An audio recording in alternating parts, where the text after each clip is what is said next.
let's get started, Kevin, and use the time that we have. I think it would be good if we start with an intro. I'm not sure if you were able to join in on the panel earlier today.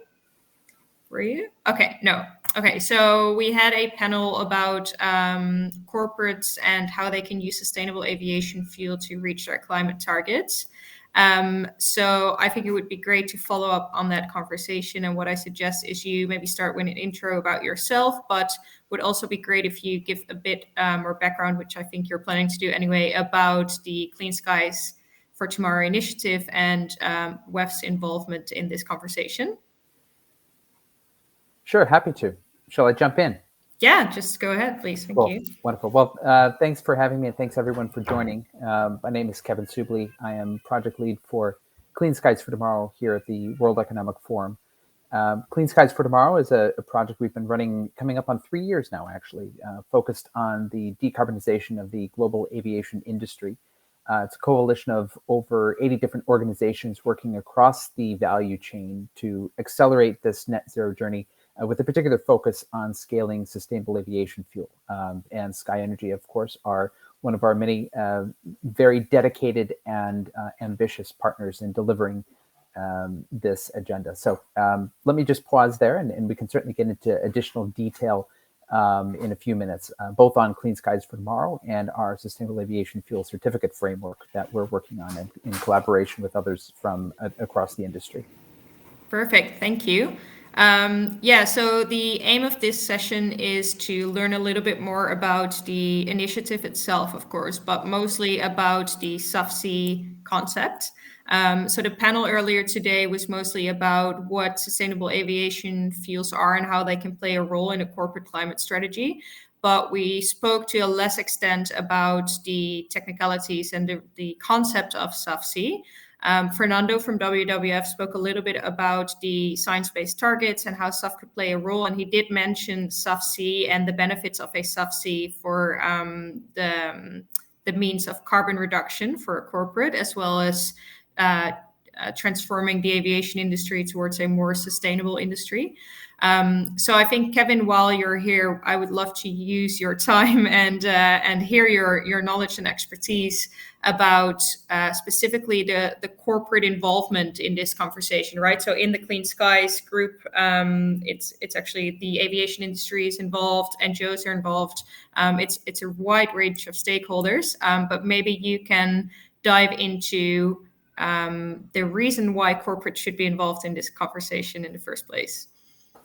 Sure, happy to. And I think it would also provide some additional context to run through a little bit more on the background of the project prior to getting into SAF, which I'll do here shortly. So as I mentioned, and as is described on the slide, Clean Skies for Tomorrow was initiated in a conversation in Davos of 2019 amongst just a really small group of corporate executives from across the aviation value chain, focused on how it is that we can decarbonize global aviation, given that it's such a challenge.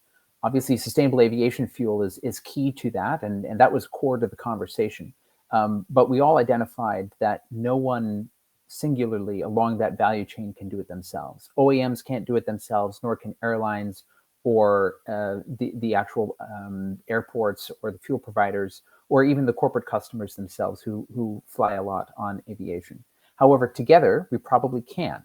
And that is what Clean Skies for Tomorrow was founded to do, is to bring together those stakeholders to work together on a collaborative approach in overcoming this chicken and egg scenario and scaling sustainable aviation fuel.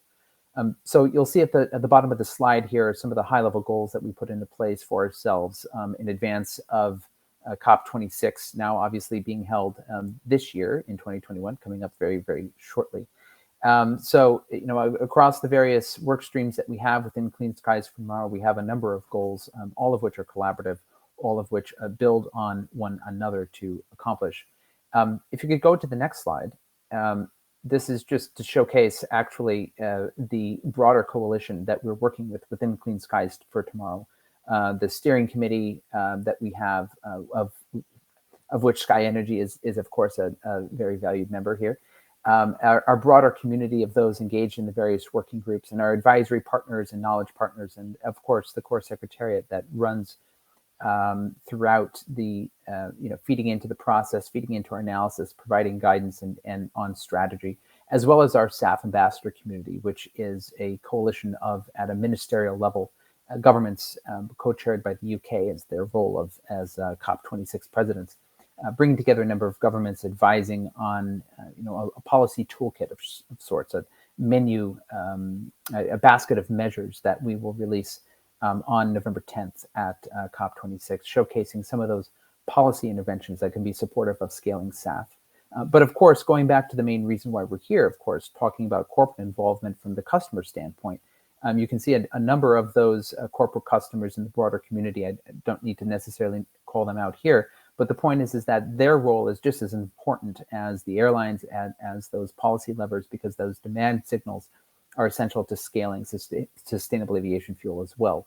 If you go to the next slide, this is just to showcase, thank you, just to showcase a number of the reports that we've put out over really the past year and a half, showcasing how it is that sustainable aviation fuel and other technologies necessary for decarbonizing aviation can help us get to the goals that we want, from EU policy to a really seminal report looking at SAF analytics from those technological pathways and cost projections, to a market deep dive in India, to our, of course, the Sustainable Aviation Fuel Certificate Framework released in June that we'll be discussing more here today.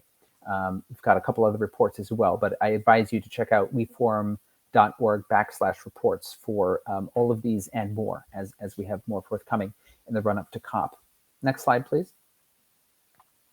Indeed, so these are our 5 core work streams for Clean Skies for Tomorrow, and I won't read through all of the detail or go into very granular level of analysis here, but in essence, these 5 work streams, as I mentioned, collaborate and are coordinated with one another, building on the findings and the outputs that the various working groups achieve, from detailing a net zero strategy for the aviation industry writ large, looking at the level of detail across markets and even in context of those other developing those other decarbonizing hard to abate sectors as well, because aviation doesn't function in a vacuum, to ensuring that sustainable aviation fuel is not just a North America and Western Europe focus, but actually receives a democratized view with an eye towards equity, and ensuring that those who have not yet really from across the globe engaged with aviation and taken advantage of those socioeconomic benefits that it provides,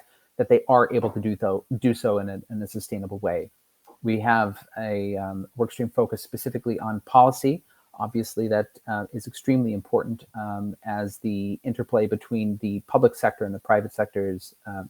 It requires a very detailed amount of collaboration and coordination to ensure that the ambition that the industry identifies, we've seen a lot of net zero targets and commitments to use sustainable aviation fuel. And in fact, CST, the broader CST coalition, has backed a 10% of sustainable aviation fuel goal of all global available jet fuel by 2030.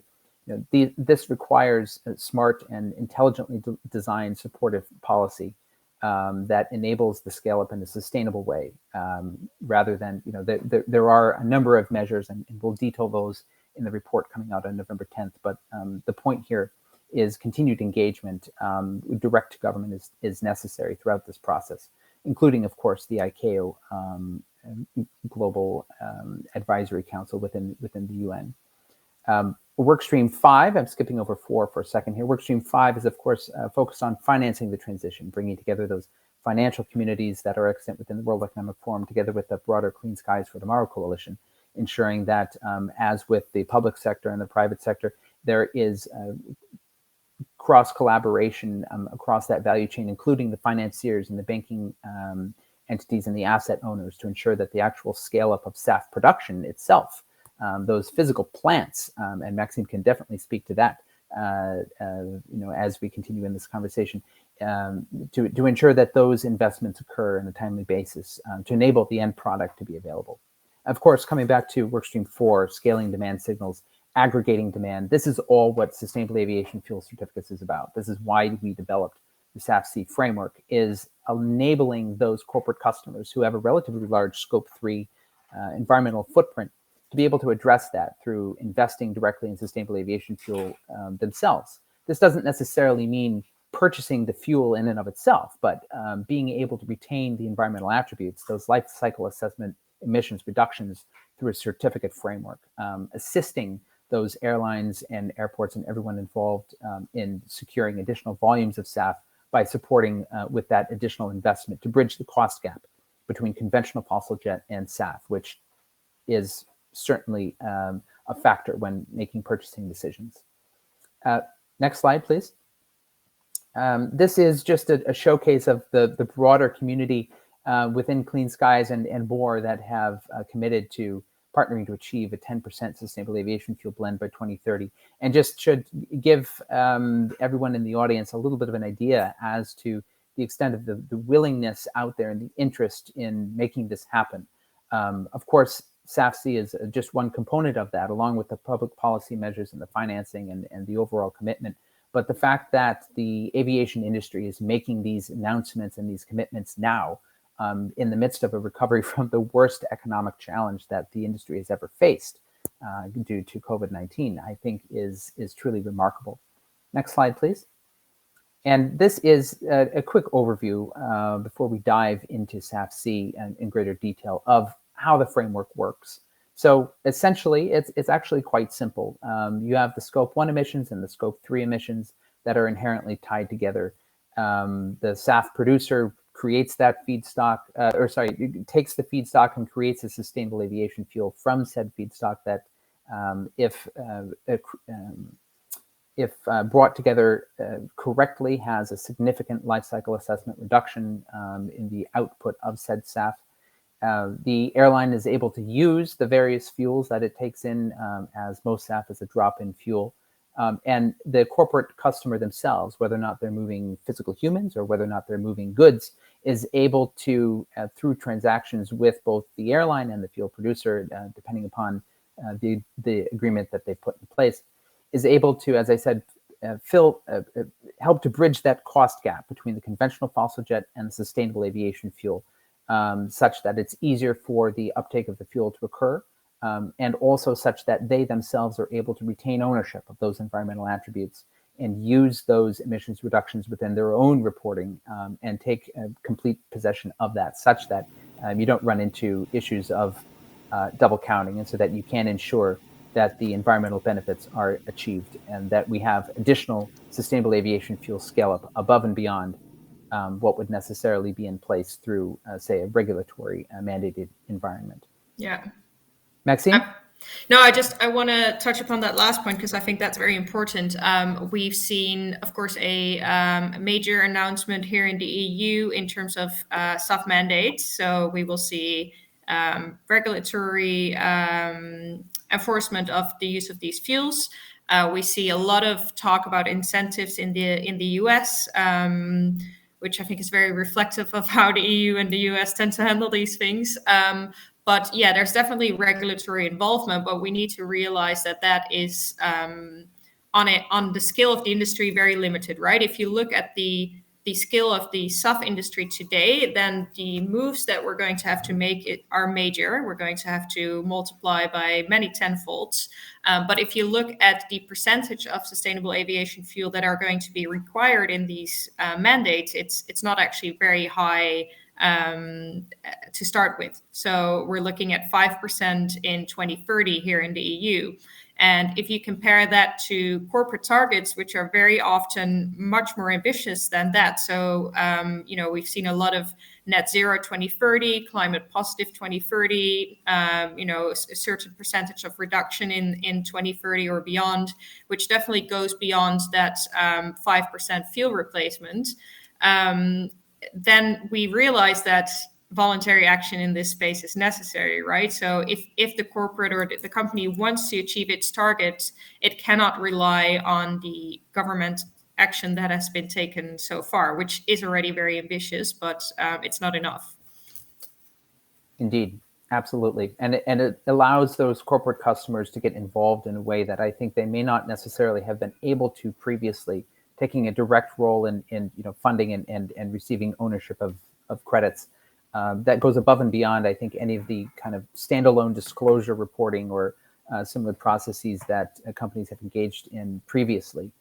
So it enables it, not only identifying a greater ambition, but being able to take a more active role in achieving it, I would say. Yeah, absolutely. If you would summarize SAF as a concept, I think you did really well explaining sort of the technicalities of it. Maybe you can explain the concept and also what we are working towards over the next, let's say, 2 years. Indeed. So, well, it's relatively ambitious. Indeed, Sky Energy is partnering with us along with a number of other companies to help take this relatively theoretical framework into deliverable mode. So you can actually close the slides at this point. But I just wanted to reference that report that we flashed on the screen. Thank you. This report that we flashed on the screen previously, published in June, detailing the Sustainable Aviation Fuel Framework. Sustainable Aviation Fuel Certificate Framework. That was a concept that we developed with our collaborators from across the aviation value chain, amongst that Clean Skies for Tomorrow community that we showcased. Identifying what an appropriate unit of trade would be, identifying what the respective reporting mechanisms would be, what companies use when they look at their reporting systems, what they're required to do, what it is that they want to do, what it is that they will need to do but don't necessarily have data for yet, as well as some of the policy guidance out there and the frameworks, the context that a Sustainable Aviation Fuel Certificate would have to operate in. So we identified these in the initial report, and throughout the summer we've been undertaking a bit of a exercise in terms of understanding how to take it from an analytical framework to an operational system. And that's what we're working in now, is moving it from that phase 1 detailing approach to that phase 2 implementation.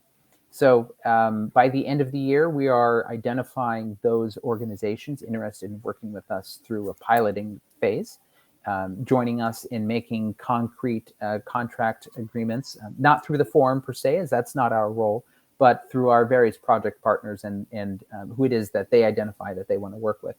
But working with us in a data sharing agreement and a collaborative approach to bring forward the SAF-C framework to an operational phase, agreeing to those actual SAF offtake agreements, or what would be appropriate depending upon where they are in the value chain, feeding into the accounting system that we're detailing in partnership with PricewaterhouseCoopers, and understanding how all of that plugs into an issuing mechanism and registry, with an idea for actual SAF delivery in the fall, with continued partnership throughout the upcoming 12 to 24 months to ensure that this, as it gets stood up, as our SAF-C framework is finalized from an operational point of view, that it functions within the SBTI and GHGP guidance, such that it can become an effective tool that's recognized globally, and moves from an initial theoretical framework to something that people know how to use and becomes a trusted source. So we're in the process of identifying those partners right now. So do actually get in touch if you are interested. But it's actually a very exciting time to see this coming to actual implementation from all of the hard work that we've put in together on detailing out the framework. Yeah, thank you. Yeah, I think the pilots are going to be very important for learnings. Even though we've done what we call book and claim transactions for a decade almost now, we need to move this to the next phase and make sure that corporates can actually use these transactions in a very standardized way and integrate that into their reporting as well. What would you say in terms of reporting, and from the corporate perspective, basically, would be the main benefits of having this SAF-C in place rather than, maybe bilateral agreements or working through airlines on custom sort of ad hoc kind of transactions as it is right now? Yeah, well, I think the clear answer to that is what we've heard time and again from those throughout the industry, which is a single, standardized, harmonized approach is what everyone is looking for. I think there are a tremendous amount of actors all interested in this space. We see a lot of agreements starting up here, there, and everywhere. But unfortunately, I mean, the sustainable aviation fuel is relatively nascent in comparison to the various other technologies and fuel uptakes. Even though it's been going for many years, there just hasn't been the scale and the number of people engaging on it as there is interest for now. And the idea that there would be a singular registry and a singular framework that everyone can operate in, that is free to use, but is something that's clearly referenceable and makes accounting that much easier, makes auditing that much easier, makes it that much clear to the customers, whether it's the corporate customers or the general public, as to what it is that's being purchased in terms of the fuel and the overall benefits from a carbon and climate change impact perspective, I think is the clear end goal and the clear value here that everyone has identified. Yeah. And we had the panel earlier today, which included Fernando from WWF, working on this from a science-based targets technical perspective, basically. So could you maybe share how you're looking to engage with organizations like Science-Based Targets Initiative, CDP, other kind of reporting systems that corporates might deal with, and how that standardization that you just described could be helpful in those interactions? Indeed, yeah. And this is also a very important point, is that we build off of all of the great work that has been done to date, and that the Sustainable Aviation Fuel Certificate, SAF-C, functions within the existing environment. And, it is a new concept, so to speak, but it is really defining a concept that I think a lot of folks have been interested in having for a very long period of time. And so the greenhouse gas protocols, of course, lays out the basic groundwork of how all of this reporting is done across industries and across the various emissions components, the various scopes and all subscopes. The SBTI guidance is, of course, the interpretation of that and helps companies achieve their goals through a set number of very measurable and verifiable data points. The Sustainable Aviation Fuel Certificate, SAF-C, is supposed to function within SBTI and within GHGP.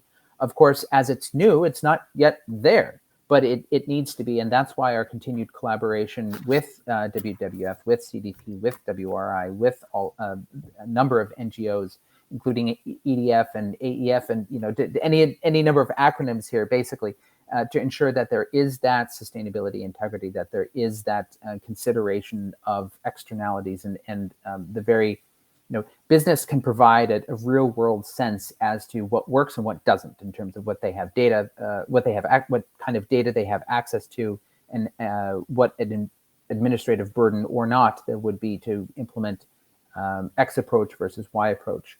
Yeah. The NGOs and especially those who are advising and providing guidance for SBTI and GHGP are very clear to be able to provide guidance as to what they think will be effective from a climate change standpoint and for a verifiable emissions reduction, and ensuring there is no double counting and components like that. So it's necessary to involve all of the above, and that is what we are doing within Clean Skies for Tomorrow writ large, but especially within both the initial design of SAF-C and then the implementation process that we're entering into now. Yeah, super. Thank you. Just want to mention to the people in this group that if you have any questions, feel free to write them in the chat. Let us know. Kevin, you mentioned a couple of times we're going to be doing pilots on SAF. Could you maybe, before we jump off, because 30 minutes go by really quickly, let people know how to reach out, what kind of companies are you, and, are we looking for to engage with? Yeah, indeed. So we are working with fuel providers. We're working with corporate customers who have a significant corporate travel. We're working with freight providers and, of course, airlines and others, indeed. Really those throughout the value chain. As I mentioned, this is an inclusive approach because all of these different perspectives feed into not only decreasing the emissions footprint of aviation as a whole, but also within accelerating the deployment and uptake of truly sustainable aviation fuel. So we need all of those perspectives. We need all of those various inputs in bringing SAF-C to market at scale. And I would encourage any and all to reach out to either myself or Maxime. You can check, as I mentioned, weform.org/reports for the various Clean Skies for Tomorrow reports. And those include our contact information and email addresses. Mine is kevin.soubly, SOUBLY, at weform.org. That's always a good way to reach me. But of course, there are we have a number of other connections through the forum and on LinkedIn and so on and so forth. So please don't hesitate to reach out in the way that makes sense for you. Perfect. Great. What's your hope for COP next week, to very quickly before we jump off? Goodness, well, I hope it lives up to expectations. We've put this off for a year, so it's got to deliver twice what it did last time. But I'm looking for really an increase in ambition, but also very clear commitments with with teeth, so that there is some enforcement and very clear commitment, both not only within the public sector, the Blue Zone communications and conferences that conversations that are ongoing in the Blue Zone amongst those government representatives. That's why COP26 is there. It's that government-to-government conversation. But there's a tremendous amount of industry presence in Glasgow as well, and I think that's indicative of really strong commitments from industry. So I'm looking forward to watching this space and seeing what comes out of it. I know we as Clean Skies will have some announcements, and we as the forum will as well, broader than aviation and Clean Skies. So indeed. Stay tuned. Keep an eye out. Perfect. Thank you so much for joining us today, Kevin. I think this is a great summary of what we're trying to achieve with SAF-C and why corporate should be involved in this conversation. Looking forward to continuing this conversation and this work with you. And to the audience, feel free to reach out through the chat, reach out through our booth, or connect to Kevin directly through the email address he just provided. Wishing everybody in the US a good day, everybody here in Europe a very good evening, and hope to speak to the audience very soon. Thanks, Maxime. Thanks all. Bye. Bye-bye.